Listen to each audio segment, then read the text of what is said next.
Good evening. We bring you the latest in the world of sports. I'm Paulo Del Rosario. And we give you the conversations you want to hear from your favorite icons and athletes. I'm Manuel. In tonight's game plan, we'll catch up with the big winners of the inaugural PBA 3x3 tournament leg. Jeremiah Gray, LERVIN FLORES, and SAMBOY De Leon of the TNT Tropang Giga. We'll check in with Cjay Perez and Pessumal and get their thoughts on the evolving San Miguel Beermen. And after leading Cjay FC to the Copa Paulino Alcantara Championship, Kenshiro Daniels and Jovin Bedic join us tonight to share their team's success on the pitch. Buckle up, sports fans. Let's get in the game. The inaugural leg of the first ever PBA 3x3 tournament came to a close, and the TNT Tropang Giga picked up right where they left off with another title in 2021. The lineup of Jeremiah Gray, Almon Vosotros, LERVIN FLORES, and SAMBOY De Leon, led by the first ever female coach in PBA history, Mau Belen, are now officially the defending kings of the half-court. Joining us tonight to talk about their amazing undefeated run through the tournament's first leg are members Jeremiah Gray, LERVIN FLORES, and SAMBOY De Leon. Welcome to the game, champs. Thank you. Thank you for having us here. I appreciate it. No, it's great. It's great to have you over. And first of all, undefeated in that first leg. It feels like there's not a lot of adjustment period that you guys had to do, transitioning to 5-on-5 and 3x3. Maya, how was those first few games like, and how did it feel getting into rhythm and coming away undefeated? Those first few games were very difficult, actually. I got introduced to the physicality of the 3-on-3 game, but it feels good that we came out undefeated and we ended up winning every game and took the inaugural championship home with us.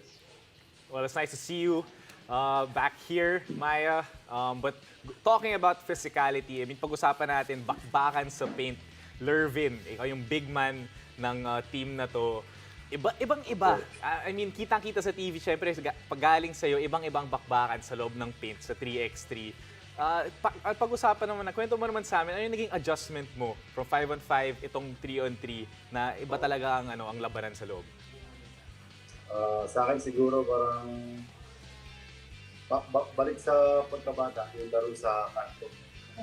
Pero yung adjustment ko talagang physical, alam ko na yan eh. Kaya dinagdagan ko na lang pagdating sa laro. So, we work hard kami lahat para makuha namin yung laro. Kasi history nga, di ba? Kasi champion yung team namin, 5-on-5. So, parang naging inspiration namin yun kasi champion din sila. Kaya masasabi ko lang is, sana all champion nila. Ayun, continuing yung championship legacy ng TNT Tropang Giga. Samboy, yung larong 3x3, grabe yung cardio eh. I mean, like, I called the games and napagod ako calling the games kasi grabe, takbuhan talaga, non-stop. I-talk about yung secret ng team ninyo to be sharp and ready for every game kasi ang bilis ng turnaround eh.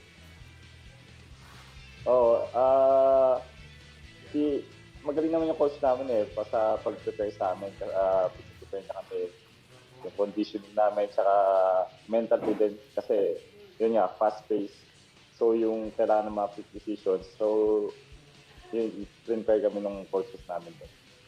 Actually, kitang-kita sa laro mo, Samboy, you know, ibang conditioning mo, ibang preparation mo sa 3x3. And again, congrats for being a champ.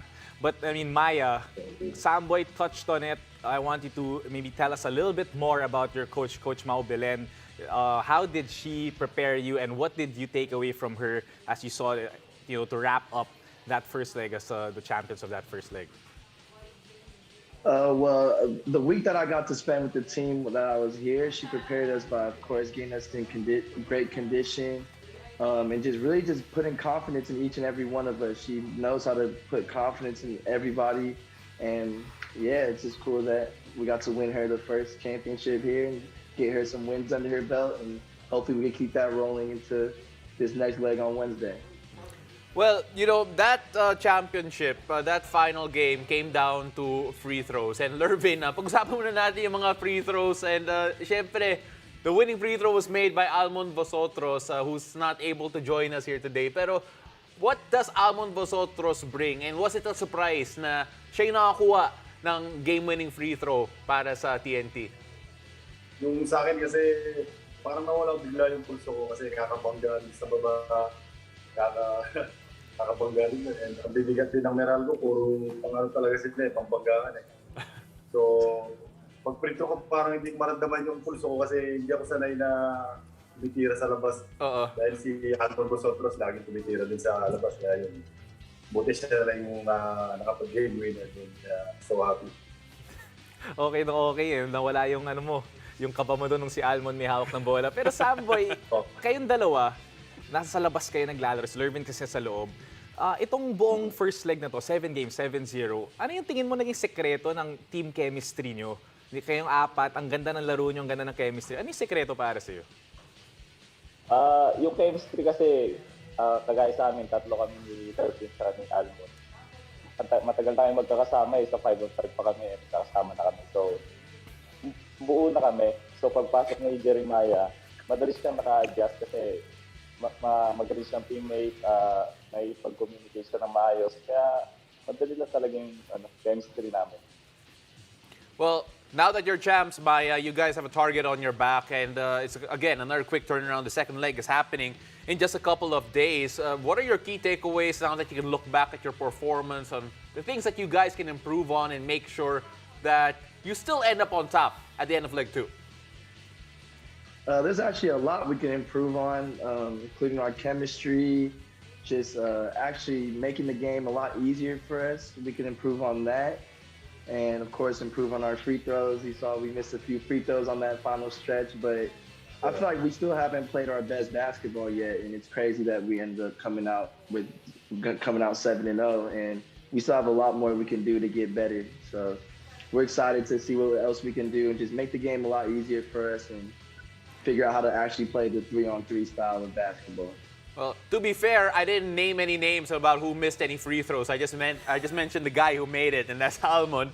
But Samboy, looking at yung competition nyo, syempre everyone sa simula trying to adjust pa rin to the 3x3 game. Do you expect tougher competition going into leg 2? Kasi no more surprises going into this one. Ano nga? Hindi ko gano'n na pakiulit na eh. No, sorry. Siguro wala nang surprises going into leg 2. Kasi lahat na nag-3x3 eh. Kasi dati you're not sure kung paano ka mag-a-adapt. Pero right now, hindi na known quantity na lahat eh. Sa palagay mo ba sa leg 2, it will be a tougher competition? Yes, kasi siyempre, kagaya ng ibang teams, mga first time lang din maglaro. So, marami pang igagaling yung mga ibang teams. Kaya mas tougher yung competition ngayong next leg. Oo, excited kami makita. Actually, yun nga eh. Ang ganda nga ng ano eh, ng labanan ngayon, 3x3 papasok. LERVIN, ikaw, ito lang. Gusto ko malaman galing sa iyo. Ano yung ma-expect namin sa team ninyo papasok itong second leg? Ano yung mentality nyo? And gusto kong expect ng mga fans ng TNT, syempre, since champion kayo ng first leg. Pero yung una, syempre, medyo kinakapapa namin yung court. Syempre, medyo hindi pa ganun ba. Tapos sa second leg siguro yung mga mali namin, mga gagawa.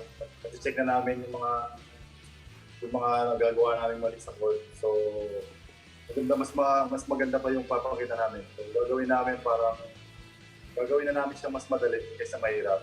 So, adjust lang talaga kami. Usap-usap sa practice. Yun lang. You know, we're excited to see TNT get back on the court, and that will be this Wednesday for leg 2 of the PBA 3x3. Lakas ng tatlo. LERVIN, isang request lang. Send out a heart naman to all of the TNT fans out there. Siyempre, excited sila na makita kayo ulit. Kasi kanina, nagsample ka na ng heart eh. LERVIN, pakita mo natin yung puso natin. Yeah! Yan yung gusto ko. Alright. Okay na. Alright. Salamat, LERVIN. Salamat. LERVIN, Samboy, Maya, thank you very much for joining us. Thank you.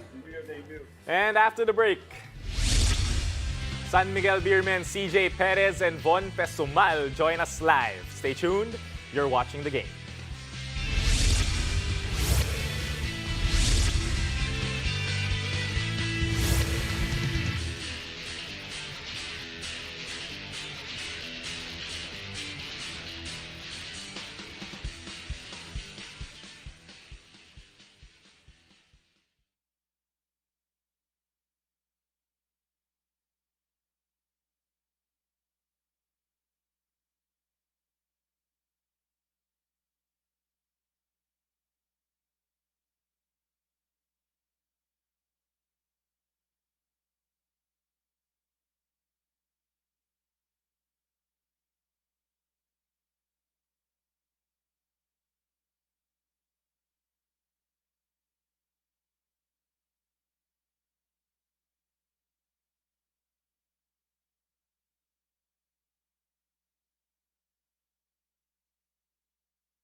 And welcome back to the game.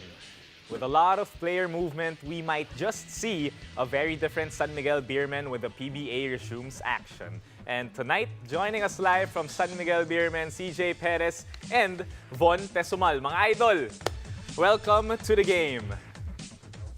Thank you mga idol sa Ayun. pag-invite sa amin sa ngayong interview.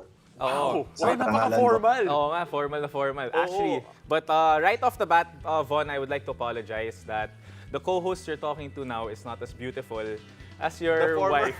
As the former coach. I tried. Bro, I'm sorry. I tried. Pero, But Apology accepted. okay. Okay, sige. Now we move on. We move on. Von, I'll get to you right away. San Miguel now, it's evolving. Moves have been made. I mean, everybody has seen it. I just want to get initially your thoughts on the, these moves and how do you see the team as it is right now? Well, first of all, we're really sad that we lost two key guys of our championship runs, si Kuya Alex at si Kuya Arvin. Alam naman natin yung impact nila on the court, but yung off the court contributions nila talaga, it really helped us a lot win a lot of championships before. Yung leadership nila and their presence. So we'll miss that, but I think the management and the coaches did a great job of kind of replacing or replicating yung kaya nila gawin sa court with Vic, Manuel, and ENCISO. So excited ako na may mga new pieces kami. Of course, disappointed kami na hindi kami na champion last year. So changes were expected talaga. So we're just excited to start the new season and integrate these new guys.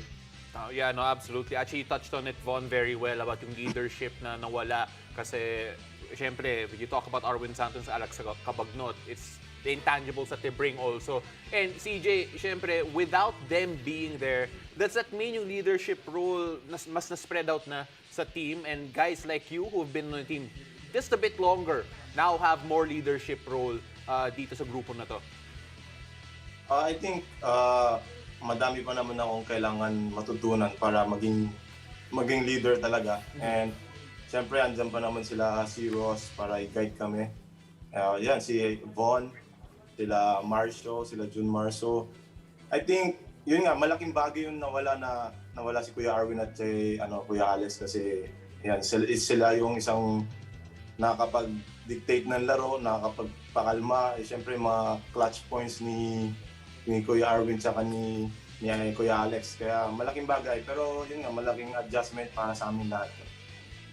Oo, and hindi mapapalitan per se yung nadala ng dalawa na ito for San Miguel through the years. But moving forward now, Von, we have guys like Simon ENCISO and Vic Manuel. You mentioned it, you touched on it a while ago. How do you see their roles or what roles will they have coming into the season, joining your squad? I mean, you've been with the team for quite a while now. Well, first of all, I don't think they should feel pressure to replace who they got traded for kasi they're their own player. Hindi naman sila in-expect na to be somebody else. So, as long as they play their game, which we all know that they're capable of producing in this league kasi they're pros, si Vic Manuel, we all know he's one of the best post players and Simon's one of the best guards, one of the best shooters. So, as long as they play their game, I think there's no need to adjust or anything. They will find a way to be effective for us. CJ, can you give us a glimpse into yung practice ngayon ng San Miguel? Because syempre, a lot of new faces are there, some of the older faces that you're used to seeing every day na wala na. Kamusta naman yung practice ngayon and how is the team chemistry starting to build up ngayon na syempre may konting shuffle sa San Miguel roster? Ayun nga, si Vic tsaka si Simon siyempre nag-a-adjust pa sa amin sa practice. And siyempre, mas bumata, mas bumilis yung practice. Kaya yun din yung naging adjustment ng mga bagong dating kasi dati talagang mga veterans yung mga teammates mo parang ang gagaling sa half court, di ba? So ngayon parang nag-focus sila coach sa mga transitions, mga ganun. So yun lang yung I think na ina-adjust nila ngayon. Mas bibilis yung laro. Ayun, CJ, yun nga, binanggit mo. Actually, curious nga ako malaman yun. katulad ng sa'yo, I mean, compared to Von, ikaw pumasok ka sa team, tapos ngayon nag-adjust ka, and yung sistema ni Coach Leo noon, nung syempre, nandun pa sila Alex and Arwin. Pero ngayon, napapasok si Simon and papasok si Vic, and binabanggit mo medyo bumata. Tingin mo ba mag-iba yung sistema and medyo nakaka-excite na ba na parang pag-usapan, iba ang magiging laro ng San Miguel ngayon? I think may konting adjustments sila, coach, pero the same pa rin naman yung system. So this is yung sa practice, yun pa rin naman yung nakikita kong ginagawa namin since nung dumating ako. So I think yung yung energy ng mga bago, yun si Simon, kilala naman natin si Simon kung paano siya maglaro. And mas bata, mas mabilis. I think yun yung nakikita ko. Well, Von, we are so used to yung Death 5. We're so used to seeing yung parang yung angas ng San Miguel every time they hit the floor, because it feels like they can go into a game and just take control at will. Pero right now, how would you say would be the new attitude of the San Miguel Beermen, knowing that syempre mag-iiba talaga yun with the movement of the roster? What will be the identity of the San Miguel Beermen going into the next conference? Well, bakit hindi natin pwedeng gawin Death 15? Or, Tama naman. Tama naman.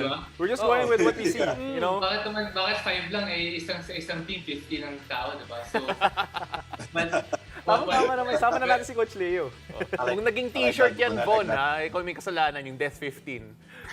But, joking aside, I'm just saying that yung mga guys naman have that na nagstay over, they're all capable of replacing in production. It's just a matter of finding the right na 5, right na rotation, right na, and it might take a while. It could take 1 game, it could take 5 games, it could take a long time. But I'm pretty confident that si Coach Leo will find a way to make sure na maayos yung laro namin. Hindi kami magiging winning team pa rin kami in the whole conference. Well, you guys have always been a winning team. I don't expect that to change. And Cjay, one last question. I mean, bilang parte ng Death 15, gusto kita tanungin, ano yung may expect natin or yung goals nyo? Actually yun. Ano yung goals ninyo for SMB as early as now in coming to conference? Siyempre yung goals namin, panalo ng madaming games. And siyempre yung quarters, semis, and hopefully makarating na kami ng finals. And syempre, madaming trabaho yung gagawin namin para makarating kami doon. And syempre, sa mga tulong ni Von, mga outside shooting ni Von, so madami tayong mapupuntahan. Gusto ko yan. Grabe, I like that. But Von, anong mabibigay ni CJ? Anong mabibigay ni CJ? Syempre, ano pa ba? Bigay lang yung bola yan pag fast break, sure bola na yan. Tama naman. Tama. Von, CJ, excited to see San Miguel in the next conference. Thank you very much for joining us. Von, say hi to Lau for us.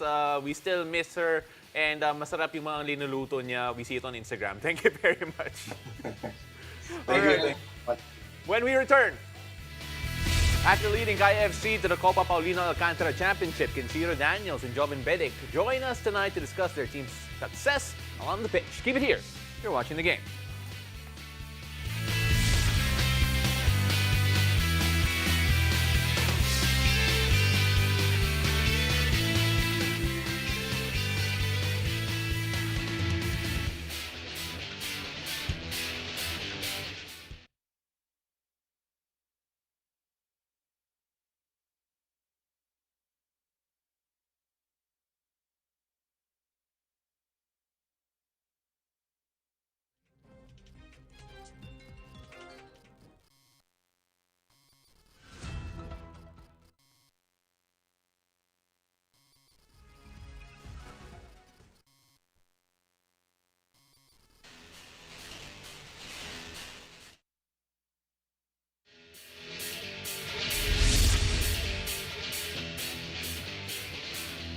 I'm Paul Rosario, and you're watching the game.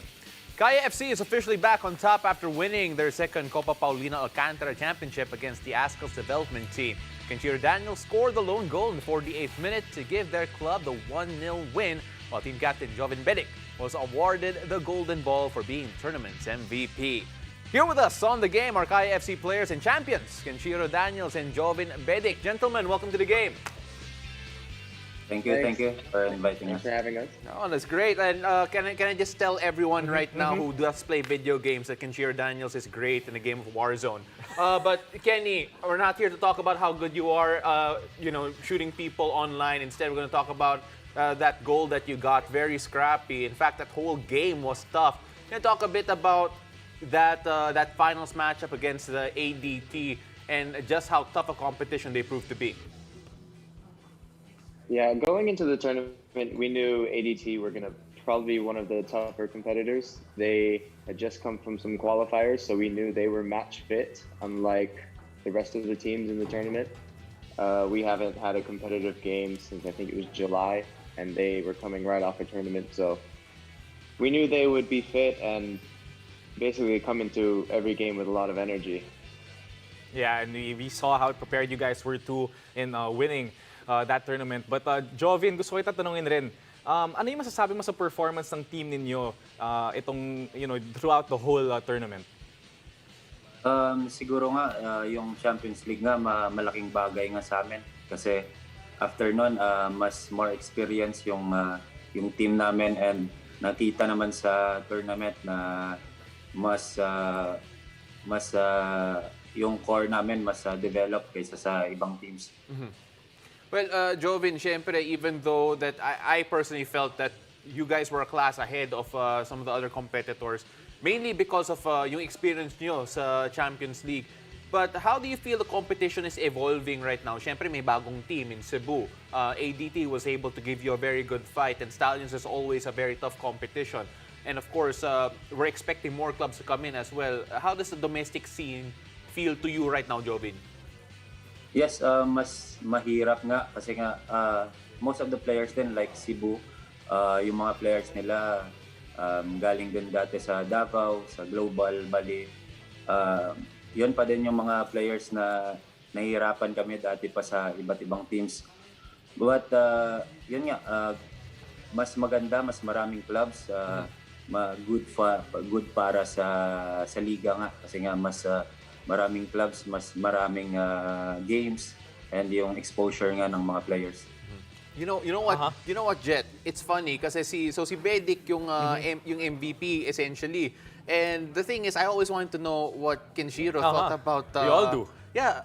Yeah. Kenshiro, do you agree that Jovin should have been the Golden Ball winner? The Golden Ball winner. And can you define what his experience was, what his performance was throughout the tournament for you?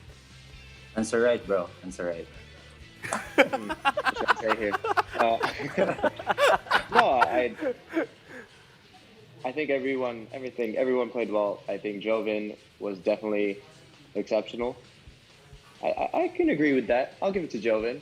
He definitely scored some important goals for us, especially the winning goal against Cebu in the semifinal. So just all around, I do think he was very important to the team for the tournament, and as champions, I think somebody important to the team should definitely be MVP. I love the chemistry that they have. We see it on camera. But I have to give this chance. So kailangan ko ibigay yung chance kay Jovin. Jovin, how is Kenshiro as a teammate throughout the tournament, and of course that defining moment in your finals match? Siguro nga, sinasabi nila yung language barrier nga kasi Tagalog tayo. English, but sa game naman, yung chemistry namin, dati pa kami magkasama. Almost how many years na nagkasama kami. So, napakadali na lang pag sa field yung possession ng bola, mas yung combination namin mas iba. Well, sorry, I have to follow that up. Paano kayo nagko-communicate, Jovin, kay Kenny? Yes, of course, I have to speak in English. Yan! Yan yung gusto ko. Yun ang inantayin natin. Ang ganda nun. Kailangan natin mag-adjust din. Oo. Ang ganda nun. But, Speaking of adjustments, Jet, we have this one interesting one kasi Kenny, you played against ADT. Again, they're the young up-and-comers. You have had some experience with the internationals in the past. And when you look at this young group here, how excited for you for the future? Who really stood out for you?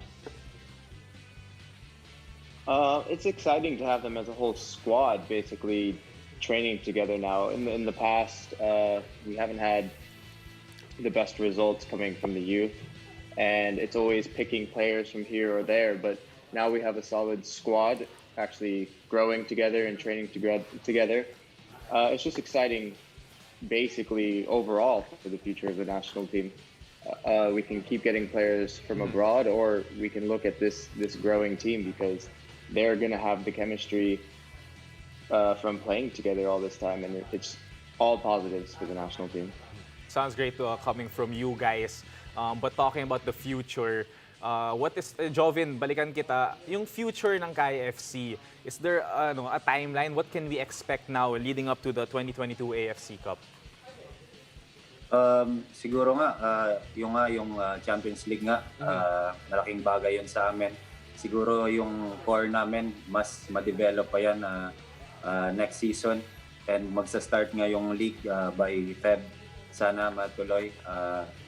Yun, siguro mas more pa yung mga locals na papasok sa team kasi yun naman talaga yung gusto namin, mabigyan ng chance yung mga locals sa Pilipinas. And of course, ilang years pa dapat nandun parang kami sa top ng league. Jovin, Kenshiro, thank you very much for joining us. Congratulations again on the championship, and we can't wait to see you back on the pitch soon, and hopefully, maybe with another championship. Thank you very much. Thank you. Thank you. And thank you for joining us tonight. I'm Jet Manuel. Catch us weeknights here on One News, One Sports, and One Sports Plus. I'm Paulo Del Rosario, and this has been The Game.